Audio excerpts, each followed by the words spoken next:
श्री नंद गोपाल गुप्ता नंदी जी, प्रदेश के मुख्य सचिव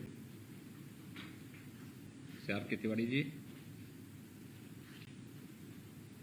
अपर मुख्य सचिव अवस्थापना एवं औद्योगिक विकास श्री अरविंद कुमार जी, अपर मुख्य सचिव सिंचाई एवं जल संसाधन श्री टी वेंकटेश जी, अपर मुख्य सचिव नागरिक उड्डयन श्री एस पी गोयल जी,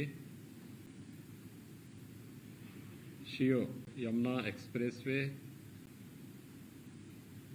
अरुणधीर सिंह जी,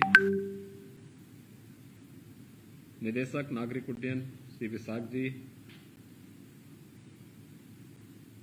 मंडलायुक्त मेरठ, जिलाधिकारी गौतम बुद्ध नगर समेत Yamuna international airport private limited के सीईओ समेत सभी उपस्थित अधिकारीगण,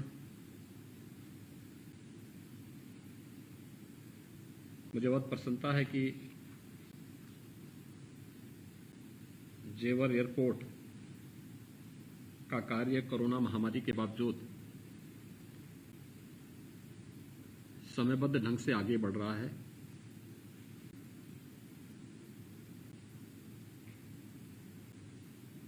उत्तर प्रदेश के विकास की दृष्टि से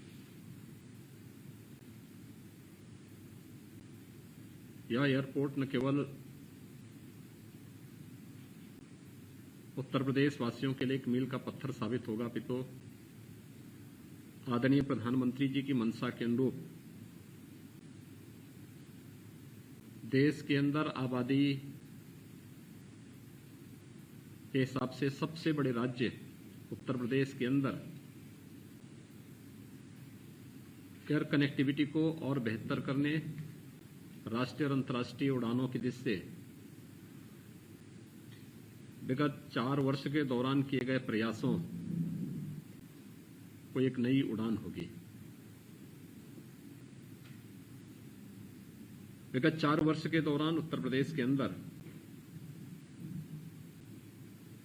नागरिक उड्डयन के क्षेत्र में काफी विकास हुआ है।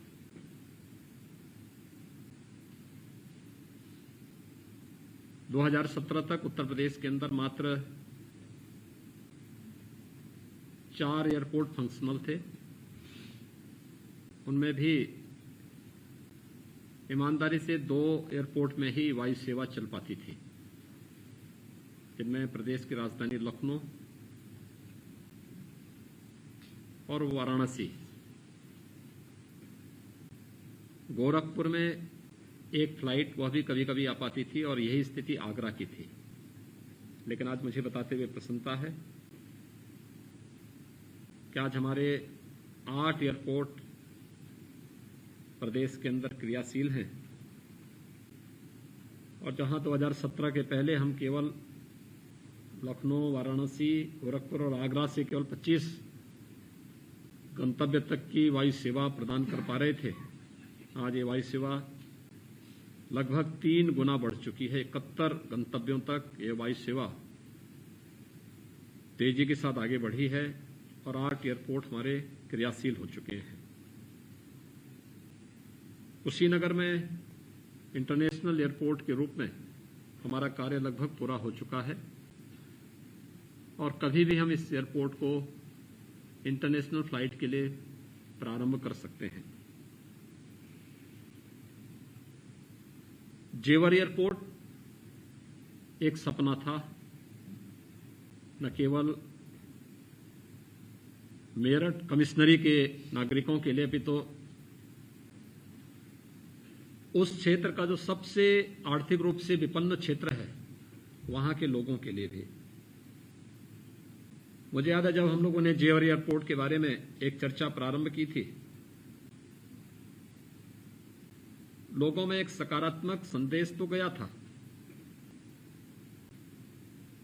लेकिन वहां पर उसी तर्ज पर काफी बड़ी मात्रा में वही लोग फिर से सक्रिय हो गए थे जिन लोगों ने नोएडा, ग्रेटर नोएडा या यमुना अथॉरिटी के बनते समय मीडिएटर बनकर के विकास के कार्यों को बाधित किया। और उस समय जिला प्रशासन के सहयोग से हम लोगों ने किसानों से सीधे बातचीत की। मैं अभिनंदन करूंगा जेवर एयरपोर्ट के अंतर्गत आने वाले उन सभी गांवों के किसानों का जिन्होंने हमें लोकल प्रशासन के साथ मिलकर भूमि अधिग्रहण की दिशा से सकारात्मक माहौल बनाने में योगदान दिया और राज्य सरकार पर, स्थानीय प्रशासन पर विश्वास करते हुए समयबद्ध ढंग से इस कार्यक्रम को आगे बढ़ाने में भरपूर मदद की। मैं अपने जिला प्रशासन को और लोकल जो हमारा प्रशासन है, जिन्होंने बहुत समयबद्ध ढंग से यमुना एक्सप्रेसवे अथॉरिटी के साथ मिलकर के इस कार्यक्रम को बेहतरीन तरीके से आगे बढ़ाने का कार्य किया। हम सब जानते हैं कि विगत 16 महीनों से पूरा देश और पूरी दुनिया कोरोना महामारी को जूझ रही है, लेकिन उस सबके बावजूद चरणबद्ध ढंग से न केवल भूमि अधिग्रहण की कार्रवाई और विस्थापन के साथ साथ पुनर्वास की कार्रवाई को व्यवस्थित रूप से संपन्न किया गया है और बिना किसी विवाद के। अन्यथा ये वही क्षेत्र था जहां पे गोलियां चलती थी। न केवल कानून व्यवस्था की भीषण संकट खड़ा होता था, बल्कि बड़े बड़े आंदोलन भी होते थे। लेकिन आज कितना शांतिपूर्ण तरीके से एक बहुत बड़े प्रोजेक्ट को लेकर के वहां पर राज्य सरकार सफलतापूर्वक आगे बढ़ रही है। इसका उदाहरण जेवर एयरपोर्ट का आज का यह लीज एग्रीमेंट और शेयर होल्डर एग्रीमेंट का एक कार्यक्रम जो आज संपन्न हुआ है, इस बात को प्रदर्शित करता है कि सारे कार्यक्रम व्यवस्थित रूप से एक अच्छे माहौल में आगे बढ़ रही हैं। और मैं चाहूंगा कि बाकी अन्य औपचारिकताएं जो भी हैं, इन कार्यक्रमों को हमें व्यवस्थित रूप से आगे बढ़ाना चाहिए। जेवर एयरपोर्ट हमारे लिए भविष्य की उन संभावनाओं को आगे बढ़ाने का एक बेहतरीन माध्यम है, जो उत्तर प्रदेश के विकास को और आदरणीय प्रधानमंत्री जी के उत्तर प्रदेश 2024 तक $1 ट्रिलियन की इकोनॉमी के रूप में आगे उभरे, उन संकल्पों को एक नई उड़ान देने का एक बेहतरीन डेस्टिनेशन जेवर एयरपोर्ट बने, इस विश्वास के साथ मैं आज के इस अवसर पर यहां पर हमारे जो एक कार्यक्रम है लीज एग्रीमेंट और शेयर होल्डर एग्रीमेंट संपन्न हो रहा है, मैं इसके लिए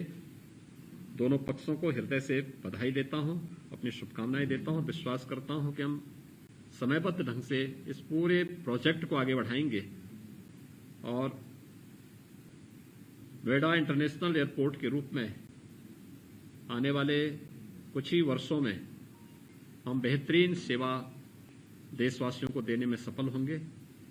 आप सबके प्रति और इस पूरे अभियान के प्रति मेरी शुभकामनाएं हैं। धन्यवाद। जय हिंद।